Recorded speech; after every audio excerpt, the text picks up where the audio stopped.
A young man is given a warning from aliens, and it's time to spread the message by any means necessary.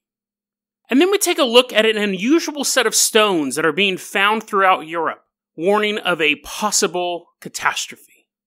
And finally, we take another look at the legendary Bigfoot. But we're not looking at a Bigfoot, that big old smelly hairy guy walking around in the woods. No. We're looking at the Bigfoot, the big old smelly guy walking around in the woods, wearing clothes. Today on Dead Rabbit Radio.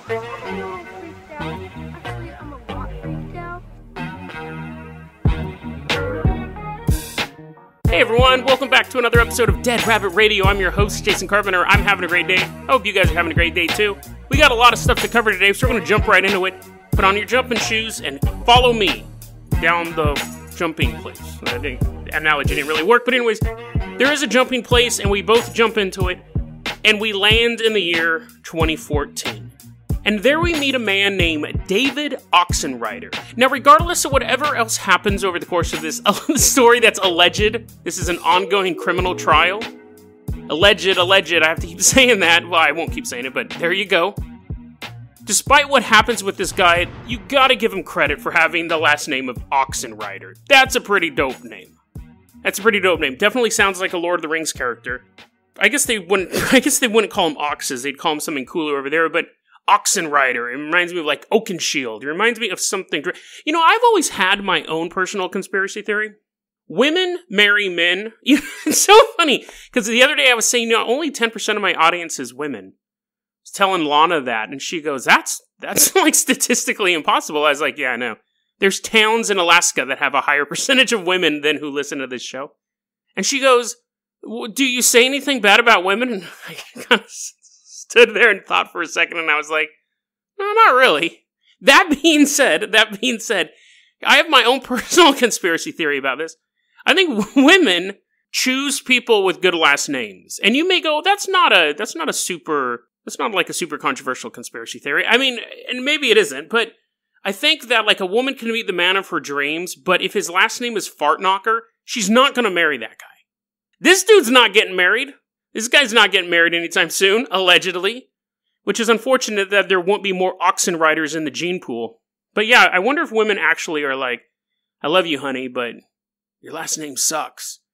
It's literally sucks, and I'm not going to be known as a Sarah Sucks for the rest of my life. So anyways, back to the point of the story. David Oxenreider, in 2014, aliens visit him. And the aliens deliver this message to him. They say, David Oxenreider. Beep, bop, boop, boop, boop. Alien noises in the background.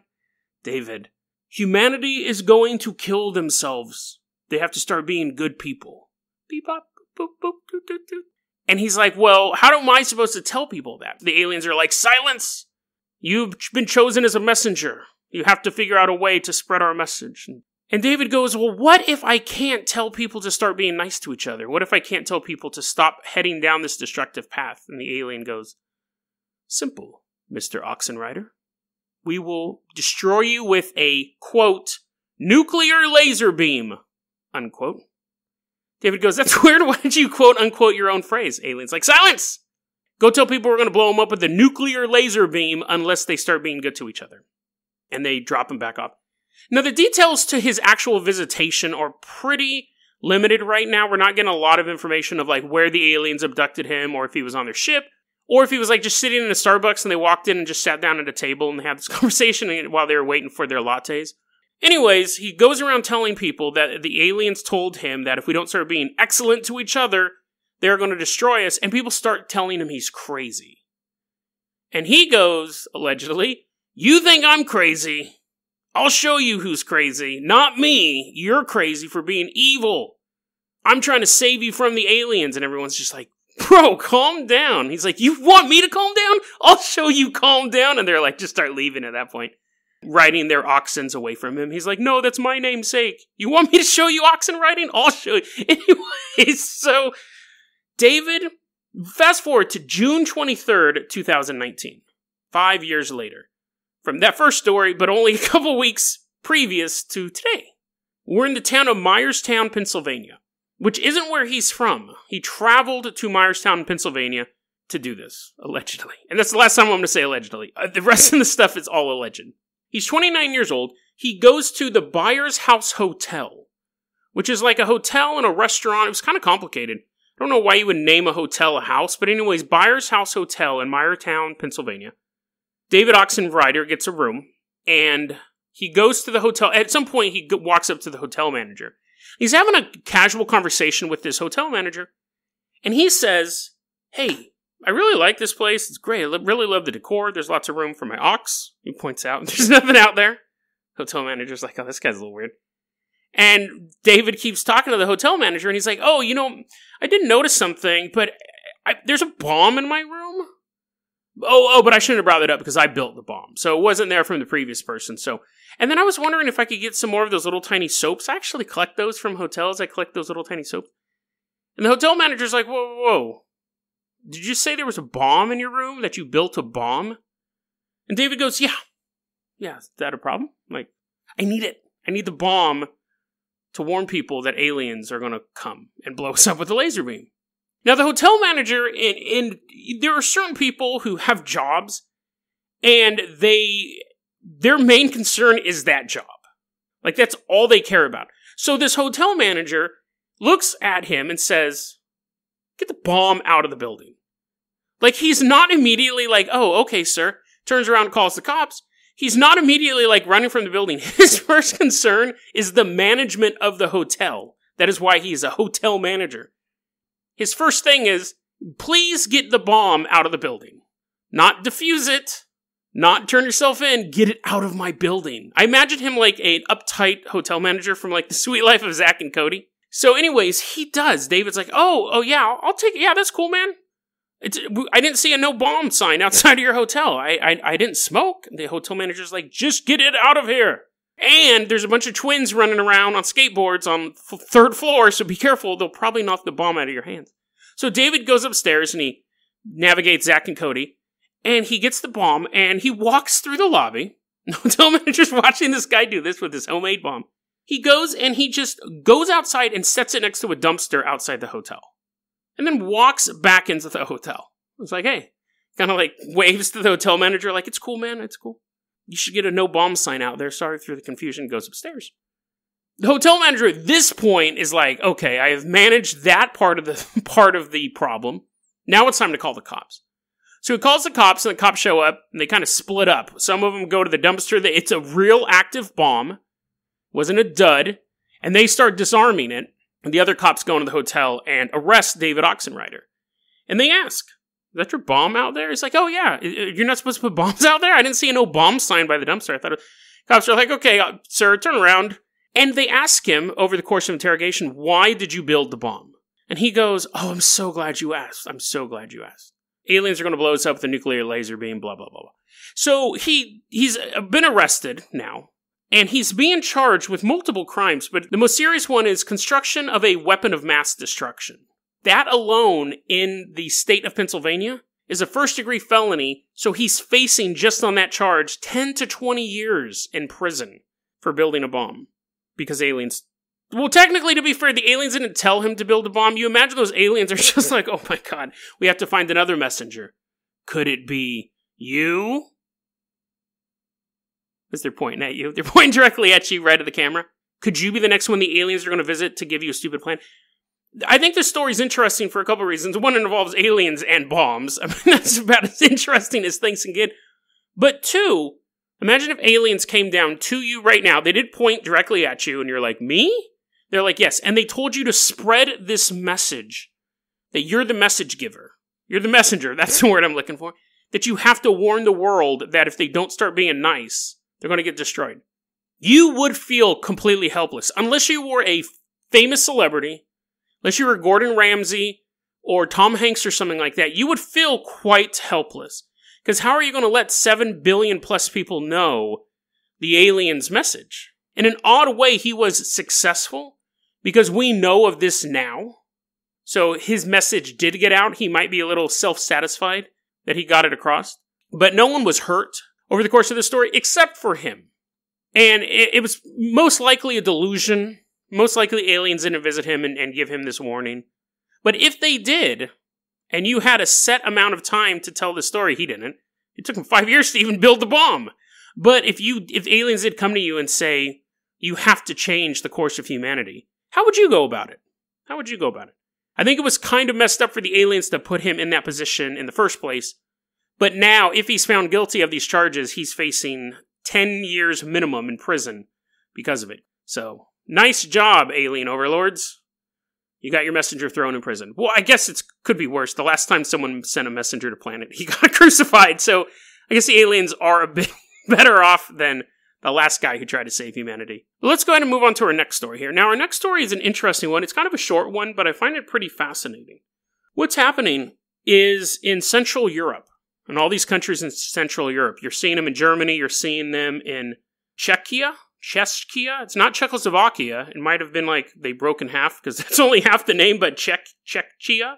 And it follows the Elbe River, and I know I can already hear the people typing that I'm mispronouncing Elbe River, but anyways, the Elbe River running through Central Europe. They're starting to find these stones, these big, giant stones. Now, what's happening, it's not like they're just stumbling across these 500-year-old stones that are like magically appearing, because these things were previously underwater. But as the water level has been dropping in Central Europe, these stones are starting to become visible. One of them says, "If you see me, weep." People are like, that's pretty ominous. I'm just out on a fun Sunday stroll on the beach with my family, and I see this rock. If you see me, weep. There's another one that says, "If you will see this stone, so you will weep. So shallow the water was in the year 1417. And another one, "We cried, we cry, and you will cry."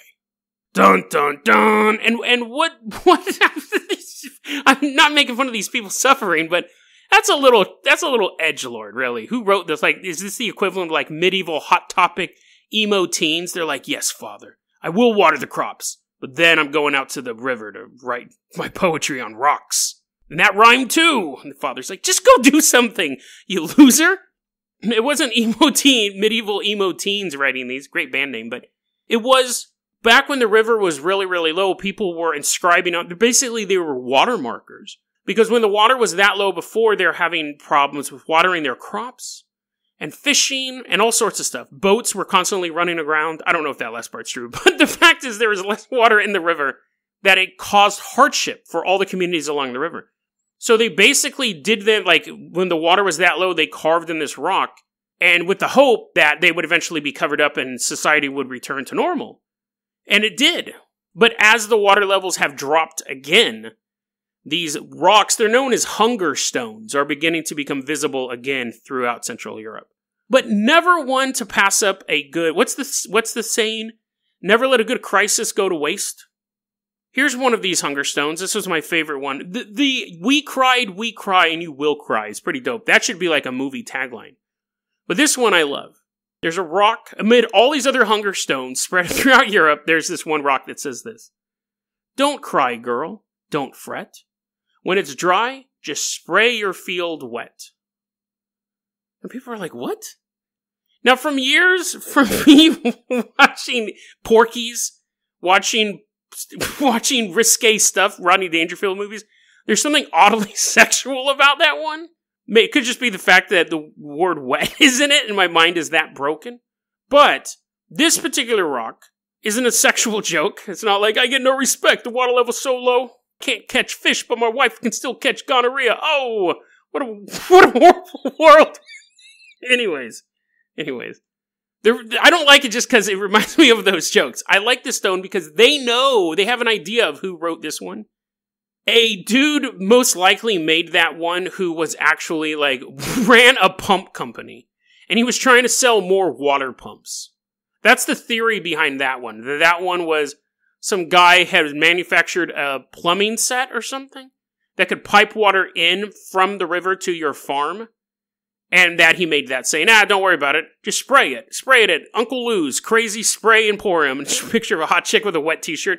What if they had wet t-shirt contests back then? They have the blouses, right? They all wore those white. I think they had more important things to worry about. Their economy was dying.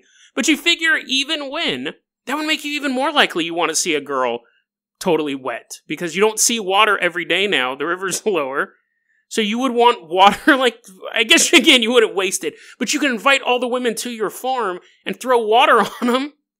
Win-win. The water that doesn't go on their clothes lands in the crops that they're standing in. They're just kicking all your seeds over. You get a sexy, sexy showcase, and your crops get watered. And that, ladies and gentlemen, is why I only have 10% female listenership. Let's go ahead and move on to our last story of the episode. Now, this story was sent to us by our resident Bigfoot expert, the man who loves Bigfoot even more than Bigfoot's mama loves him. Him being the Bigfoot, not this guy, Bennett. Bennett, now you'll remember Bennett actually recommended a bunch of Bigfoot stories last season. And he emailed me again and he goes, hey man, I don't know why I emailed you all those Bigfoot stories because I don't even really like Bigfoot that much. But I just ran into all of them at the same time. You don't have to lie to us, Bennett. Everyone has a passion in life. I have a passion for medieval wet t-shirt contests. You have a passion for Bigfoot. So just be you, Bennett. But no, joking. He did recommend this other Bigfoot story, and I always appreciate these recommendations. This is an interesting one. We know about Bigfoots. For the most part. They're probably the most well-known cryptid out there.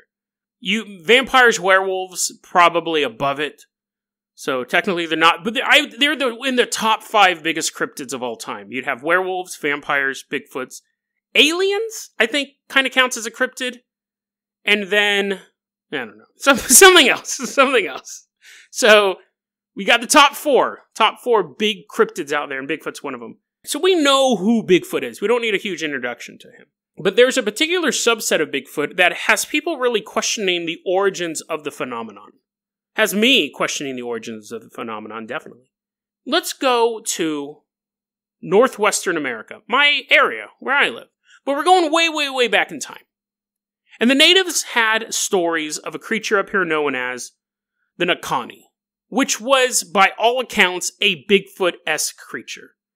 Tall, covered with hair, red or yellow eyes, those are very noticeable. A black face, like well, you guys know what the words black and face mean, but he had a black face, had red or yellow eyes. Long arms, clawed hands. Those are pretty generic descriptors of a Bigfoot-type creature. High-pitched whistle or loud noise when it's like yelling. Makes these loud noises that kind of echo through the forest. Smells disgusting. Very, very common. They can hypnotize you and kidnap women and children. Those are all... If I didn't tell you that was something called the Nakani, you would just say, that's a Bigfoot that I'm talking about. But the interesting thing about the Nakani, and it is a Bigfoot, that is a Bigfoot, it's just a regional version of it, an older version before the name Bigfoot showed up. But the reason why I wanted to highlight this particular named one is because the natives had these stories that, sure, he does all the stuff a typical Bigfoot does, but this one doesn't leave big footprints when it walks. It leaves big shoe prints. See, the Nakani is known for wearing footwear. Very fashionable. Wore scarves a lot of times. Wore moose skin. They'd kill meese, and skin them, drape them over their shoulders. They usually also wielded clubs or threw rocks as weapons. So you could say it was basic. Bigfoots are kind of seen as like a big old dumb type of predator that can kind of turn invisible. Maybe they're kind of thoughtful like Harry and the Hendersons, but if you gave them a fork and put them near an outlet, they're going to kill themselves. Like they're kind of stupid. They're like monkey dumb. These ones were far more civilized. And we've seen stories of civilized Bigfoot-type creatures around the world. Bigfoot's kind of the dummy. Bigfoot's kind of the inbred cousin of the Bigfoot world. But to its credit, it hasn't been caught. So it's either a little bit smarter than I'm giving it credit for, or it doesn't exist at all. But anyway, so let's go back to this. So they had in the Native Americans up in the Northwest, you'd see these stories of the Nakani. So it was a Bigfoot creature, but it also wore clothes. And throughout the 1960s and 70s, you would occasionally hear stories of people running into a police station and be like, oh my God, officer, you won't believe what just happened. Me and my girlfriend were up in the woods. And he's like, the police officer's like, tell me more. And he's like, no, nothing sexy happened. But anyways, we were running. We were like up there doing wood stuff up in the woods. And the officer's like, tell me more. And he's like, just listen to my story, damn you. We're up in the woods. We're just running around. And this creature came out of the woods and it was wearing a plaid shirt and like ripped jeans. And the officer's like, that's stupid. We all know that Bigfoot doesn't wear clothes. But you would see these stories pop up from time to time in the 1960s and 1970s, which is interesting because that's when the Bigfoot myth was really first catching the consciousness of America.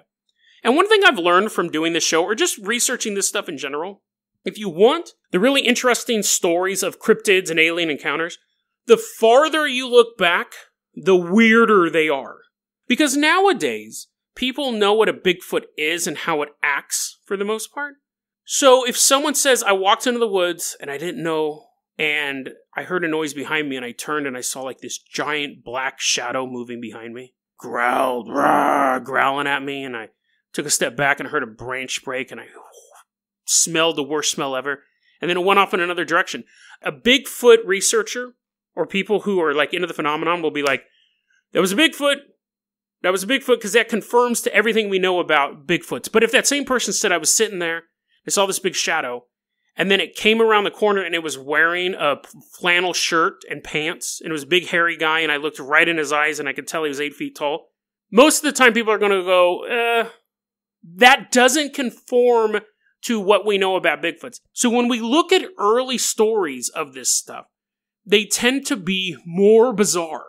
Because even the person who experiences it, or just making it up, will conform to the known instances of it being told before. So, we don't hear of Bigfoots wearing clothes anymore. But back when the phenomenon was first starting, people were basically telling these experiences, and they were all getting lumped in together with every other quote-unquote reputable Bigfoot experience. Because as of today, when you tell people that Bigfoots are wearing clothes, I'll get you to the answer that pops up. One of the Bigfoot researchers has an answer for what's going on. But throughout the 1960s and 70s, these things were being seen. We even have one in the 1980s. We have a Bigfoot sighting in Colorado. There was a couple in Navajo territory in Colorado. And they said a large, hairy humanoid jumped on the top of their car, and it was wearing a blue checkered shirt, like a lumberjack shirt, plaid, and long pants, long torn pants. 1950s. In the 1950s, this one anonymous girl, so again, you take it or leave it, this story may be made up or not, but there was a girl, anonymous girl, and she was telling the story to a noted Bigfoot authority, Ivan T. Sanderson. So she says she was, again, we don't have an age for this, and it just takes place in California. It's quite vague, but this little girl says she was walking through a meadow with her family. They're on a camping trip, and she heard someone behind her, right? And I looked ahead in my notes, and I think this detail's so funny, but this girl's walking through the brush, and she hears someone behind her, and she turns around. She thinks it's her brother behind her. And as she's turning around, she goes, "All right, stinker, I know you're there." And when I read that, I was like, oh, that's so... I knew what was coming. I figured a Bigfoot was behind her. But I was like, when's the last time you heard someone call someone else a stinker? That's such an adorable insult. But to a little kid, that's like super... They're like, oh, Mom, she called me a stinker, and I don't stink, do I? And the mom's like, no, you don't stink, honey. And trying to breathe through her mouth. But I just love that. A little kid calling another kid a stinker. Anyways, she turns around. Wasn't her brother. What she describes as a 7 to 8 foot tall creature.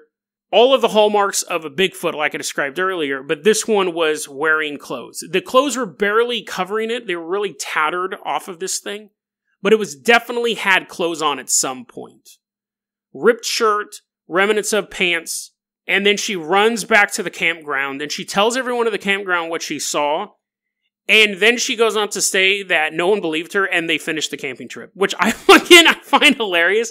Did you have this little girl who saw this giant monster in the woods, and she runs back, she's like, Mom, Dad, stinker, there was a giant monster in the woods, and he was wearing this tattered clothing, and he totally freaked me out, let's leave. And they basically made her stay the whole weekend, as I imagine she was petrified in her tent the whole time, afraid that this creature would come back.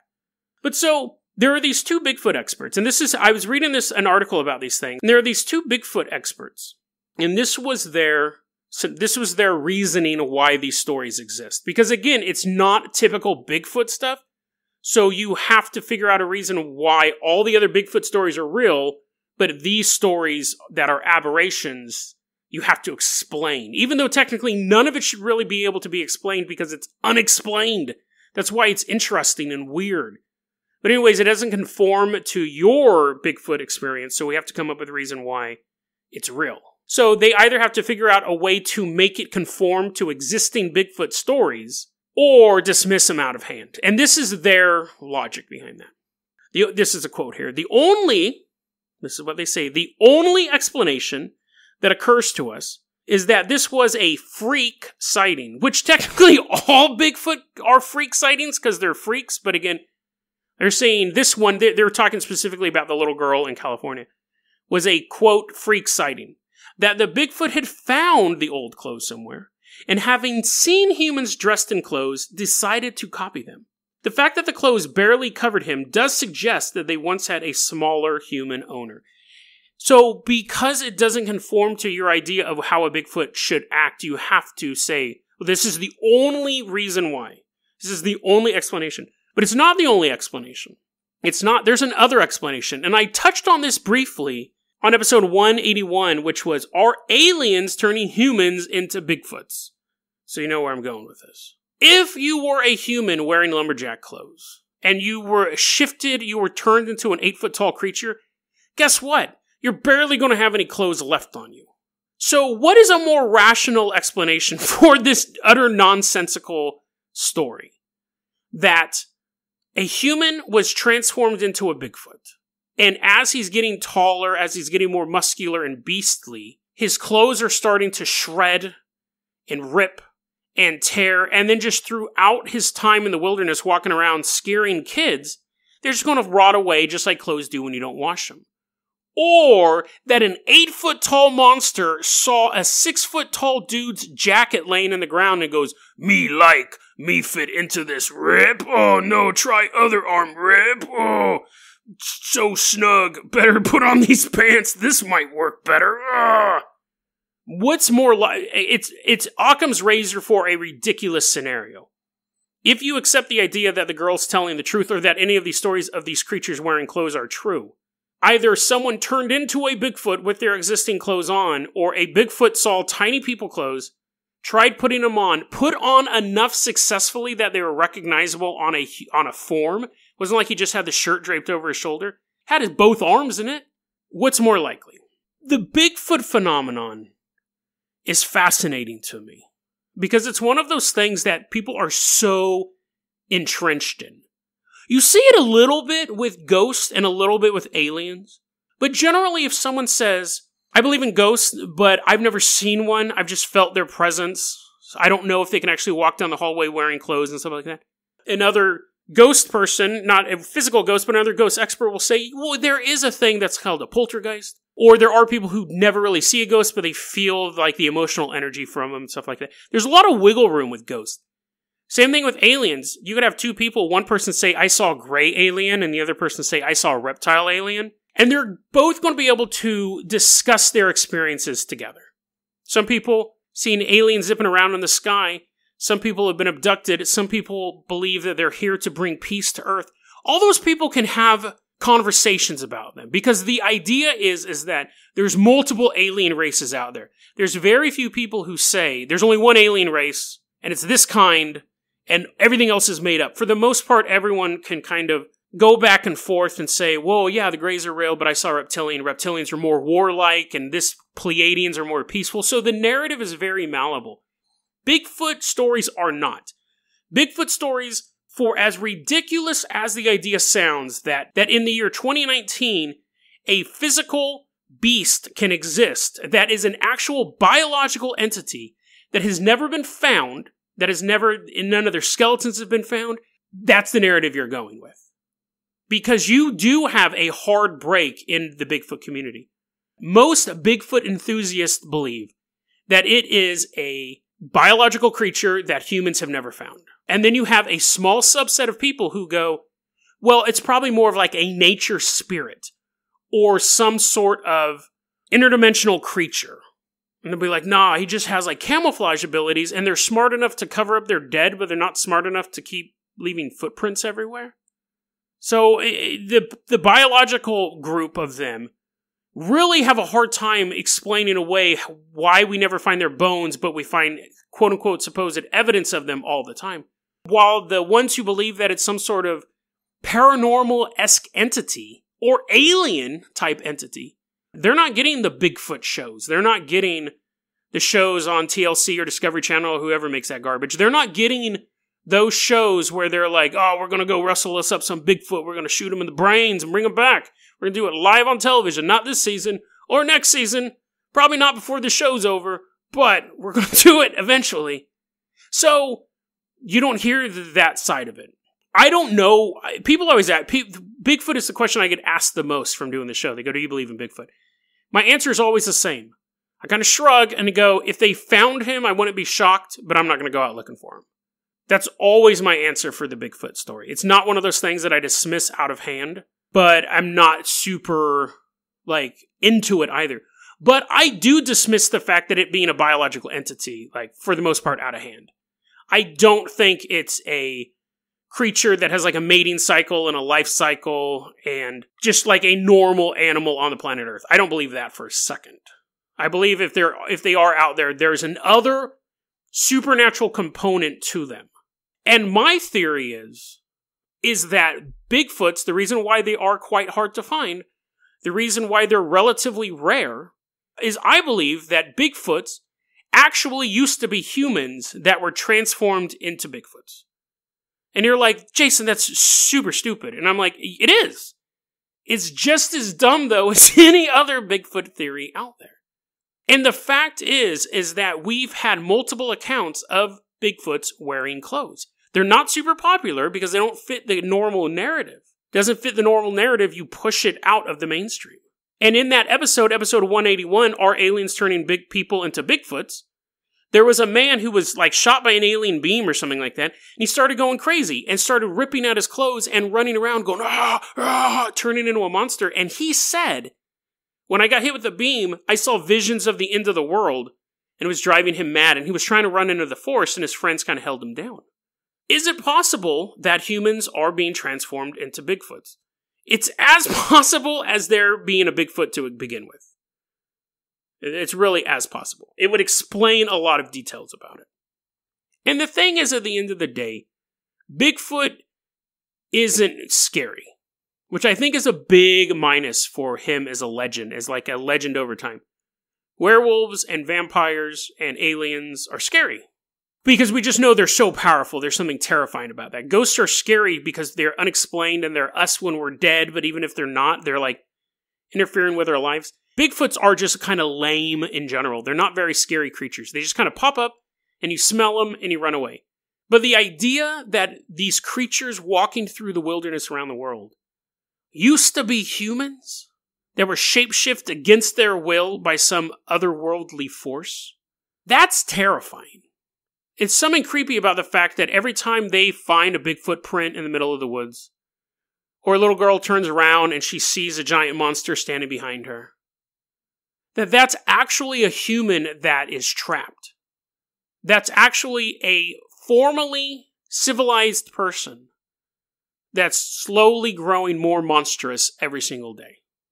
It's being a prisoner inside of a body that is not your own. So when you hear those loud growls late at night when you're camping with your buddies, and people start talking about Bigfoot stories or stuff they saw on TLC, how they know how to go squatching, is that what it's called? Just imagine that noise out in the woods could not be coming from a mythical beast or a cryptid that's never been caught, but it could be coming from a human in the throes of change.